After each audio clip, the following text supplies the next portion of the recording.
Mateus capítulo 9. E, entrando no barco, passou para a outra margem, e chegou à sua cidade.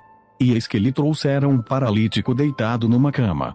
E Jesus, vendo a fé deles, disse ao paralítico: Filho, tem bom ânimo, perdoados te são os teus pecados. E eis que alguns dos escribas diziam entre si: Ele blasfema. Mas Jesus, conhecendo os seus pensamentos, disse: Por que pensais mal em vosso coração? Pois o que é mais fácil? Dizer ao paralítico: Perdoados te são os teus pecados, ou, levanta-te e anda. Ora, para que saibais que o Filho do Homem tem na terra autoridade para perdoar pecados, disse então ao paralítico: Levanta-te, toma a tua cama e vai para a tua casa. E, levantando-se, foi para sua casa. E a multidão, vendo isso, maravilhou-se e glorificou a Deus, que dera tal poder aos homens.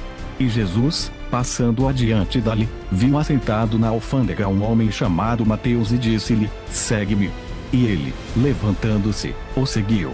E aconteceu que, estando ele em casa sentado à mesa, chegaram muitos publicanos e pecadores e sentaram-se juntamente com Jesus e seus discípulos. E os fariseus, vendo isso, disseram aos seus discípulos: Por que come o vosso mestre com os publicanos e pecadores? Jesus, porém, ouvindo, disse-lhes: Não necessitam de médico os sãos, mas sim, os doentes. Ide, porém, e apreendei o que significa: misericórdia quero e não sacrifício. Porque eu não vim para chamar os justos, mas os pecadores, ao arrependimento. Então, chegaram ao pé dele os discípulos de João, dizendo: Por que jejuamos nós, e os fariseus, muitas vezes, e os teus discípulos não jejuam? E disse-lhes Jesus: Podem, porventura, andar tristes os filhos das bodas, enquanto o esposo está com eles? Dias, porém, virão em que lhes será tirado o esposo, e então o jejuarão. Ninguém deita remendo de pano novo em veste velha, porque semelhante remendo rompe a veste, e faz-se maior a rotura. Nem se deita vinho novo em odres velhos, aliás, rompem-se os odres, e entorna-se o vinho, e os odres estragam-se, mas deita-se vinho novo em odres novos, e assim ambos se conservam. Dizendo-lhes ele essas coisas, eis que chegou um chefe e o adorou, dizendo: Minha filha faleceu agora mesmo, mas vem, impõe-lhe a tua mão, e ela viverá. E Jesus, levantando-se, seguiu, e os seus discípulos também. E eis que uma mulher que havia já 12 anos padecia de um fluxo de sangue, chegando por detrás dele, tocou a orla da sua veste, porque dizia consigo: Se eu tão somente tocar a sua veste, ficarei são. E Jesus, voltando-se e vendo-a, disse: Tem ânimo, filha, a tua fé te salvou. E imediatamente a mulher ficou sã.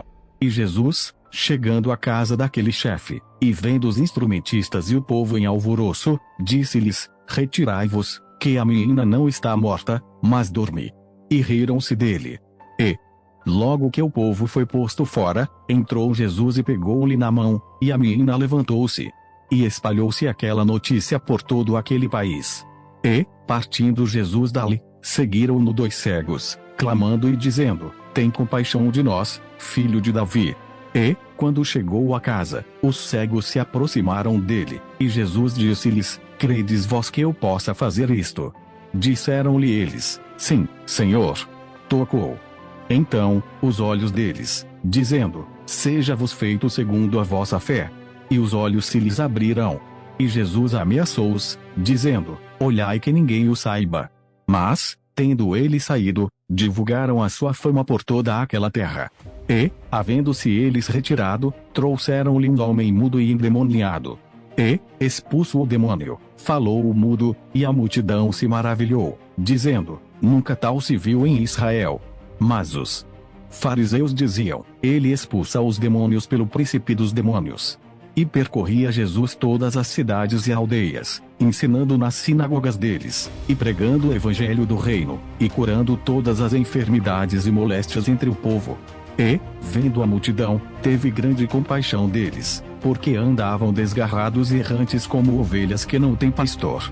Então, disse aos seus discípulos: A seara é realmente grande, mas poucos são os ceifeiros. Rogai, pois, ao Senhor da seara que mande ceifeiros para